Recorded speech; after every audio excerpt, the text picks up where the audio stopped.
This is Mr. W speaking. To all my fellow investigators out there, I invite you to leave behind what you think you know.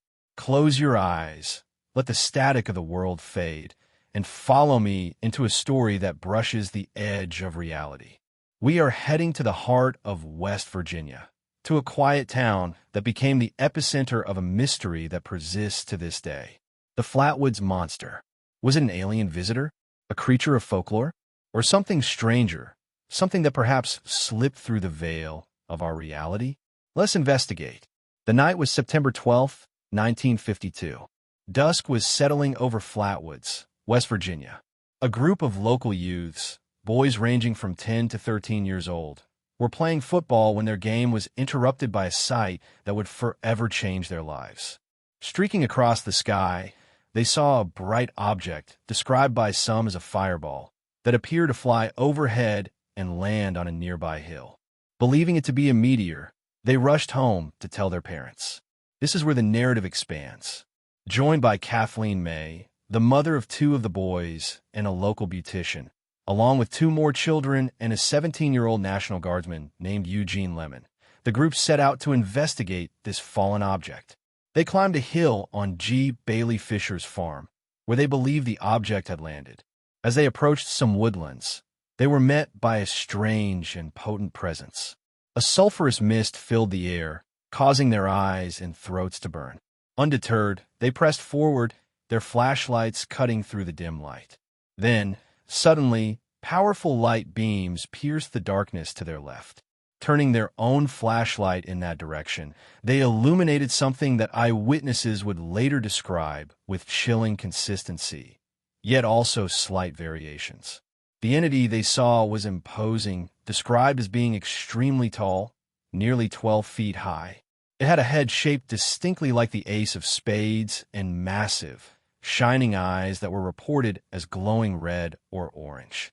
Its body was described as metallic-looking, armored, or covered in green clothing that hung in folds, almost like a dress or skirt below the waist. Witnesses saw a pair of three-clawed arms or hands. Witnesses differed slightly on its movement and sound.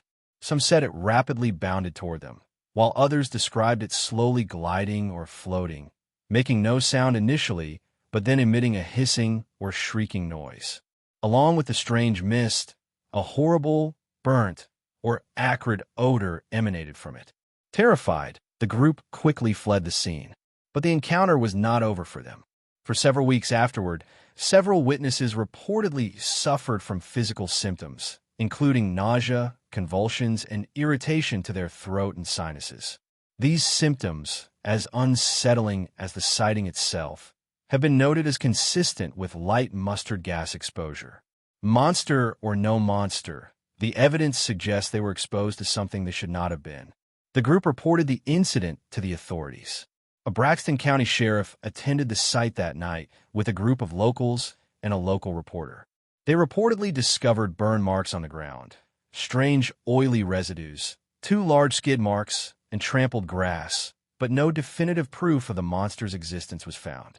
The lack of physical evidence did not stop the story from spreading. Eyewitness descriptions were captured by an illustrator, and the image attracted mass media and national attention. Just like that, a new West Virginia legend was born. Now, like any good mystery, the Flatwoods Monster incident has spawned numerous theories. What did they really see that night? Skeptics have offered explanations ranging from the plausible to the mundane. The glowing object in the sky could have been a meteor, a common natural phenomenon.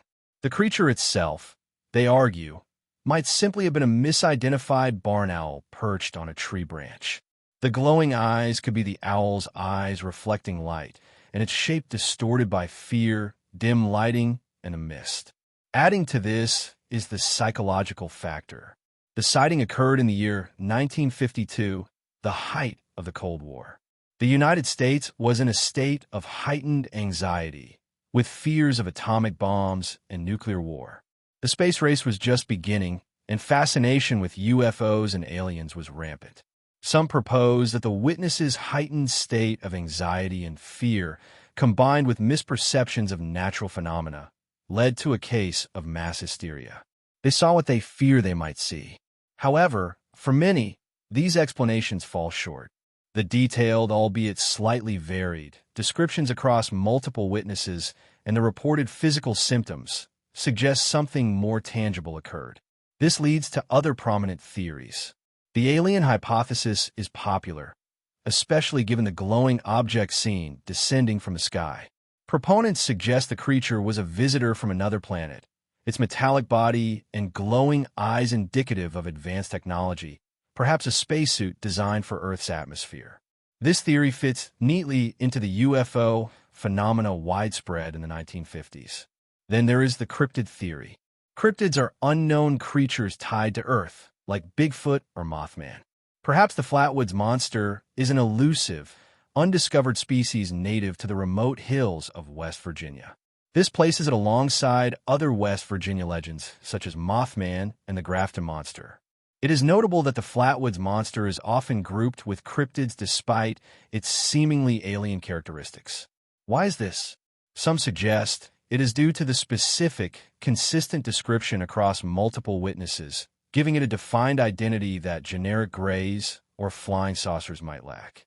Others point to the historical cataloging by cryptozoologists. As an investigator of the unknown, I look for patterns. The Flatwoods Monster case, while unique in its specific details, shares unsettling similarities with other mysterious encounters. The glowing, non-organic entity, the strange physical effects on witnesses, the lingering odors, the sighting of a strange aerial object preceding the appearance, and even reports of official interest or possible government presence afterwards. These are not isolated occurrences in the annals of unexplained phenomena. Consider the Mothman, also a legendary West Virginia cryptid, often described with massive, glowing eyes. While visually different, the geographic proximity and the strange, unsettling nature of these entities have led some to see them as related. There are even reports of Bigfoot variants with giant, glowing, nausea-inducing eyes. These recurring motifs, these patterns that transcend seemingly disparate cases, make me question if we're looking at conventional biological creatures or even just extraterrestrial visitors. Could these phenomena represent something else entirely? Something that does not fit neatly into our boxes of alien or animal. This is where theories like the interdimensional hypothesis come into play. If these entities do not originate from a specific planet in our known universe or an undiscovered species on Earth, could they be manifesting from another dimension or reality? The ambiguous description of the Flatwoods Monster, sometimes metallic and mechanical, sometimes with organic-like components, sometimes described as a hovering rocket or metal tower by later witnesses, suggests an entity that is difficult to categorize within our conventional understanding of life or technology. The idea of an essence or idea of monstrousness surrounding these horrible, nuclear owl eyeballs points toward a symbolic or fundamental presence rather than just a physical being. This perspective suggests that the entity seen that night might not have traveled from a physical location, but rather appeared or interacted with our reality through some unknown means, perhaps drawn by specific conditions or energies at that time and place. This could explain the strange mix of perceived biological and mechanical attributes, and the elusive nature that leaves little physical evidence. Adding another layer is the less popular, likely copycat story reported the very next day near Strange Creek. This encounter described a scaly, reptilian humanoid fused from the waist down, interpreted by some as a variation of the hover skirt. While potentially just an imitative tale, its timing raises questions about whether the initial event somehow opened a door or heightened awareness of unusual phenomena in the region. Whether alien, cryptid, misidentification, or something interdimensional, the Flatwoods Monster has cemented its place in folklore. Despite being basically a one-off encounter in its primary form, its popularity grew globally. It has appeared in Japanese video games, fan art, television shows, and movies. The legend has also become a significant driver of tourism for Flatwoods and Braxton County. Flatwoods celebrates its legacy with annual festivals. There is a Flatwoods Monster Museum in Sutton, housing historical artifacts, photos, and countless interpretations of the creature, from menacing to cute. Handmade wooden chairs shaped like the monster stand throughout the county, becoming landmarks for visitors. The nickname Braxy has even emerged and quickly gained local popularity. Filmmakers have documented the story, seeking out original witnesses to understand how the actual incident evolved into a modern myth. Their documentaries explore the differing perspectives, from the towering space alien breathing fire to a strange hovering rocket closer to witness accounts. Many believe the witnesses saw something, even if its true nature remains unknown. The Flatwoods Monster that caught on globally is largely the more fun, anthropomorphized version, the one with the distinctive dress-like body and spade head. This popular image differs from what some witnesses or later interpretations described as a metallic tower or hovering rocket. This divergence highlights how legends evolve, taking on a life of their own. So, the mystery endures. Was the Flatwoods Monster a visitor from the stars, a hidden creature of Earth, a terrifying misinterpretation fueled by Cold War anxiety, or something far more enigmatic, an entity from beyond our known reality, leaving its strange mark on a small West Virginia town? The lack of definitive evidence ensures the debate continues. But perhaps, as investigators of the unknown, the real fascination lies not just in finding an answer, but in the enduring questions, the recurring patterns, and the sheer wonder and terror sparked on that fateful night in 1952. It reminds us that the world, and perhaps other realities, are full of mysteries. What do you think the Flatwoods Monster was? Let me know in the comments below.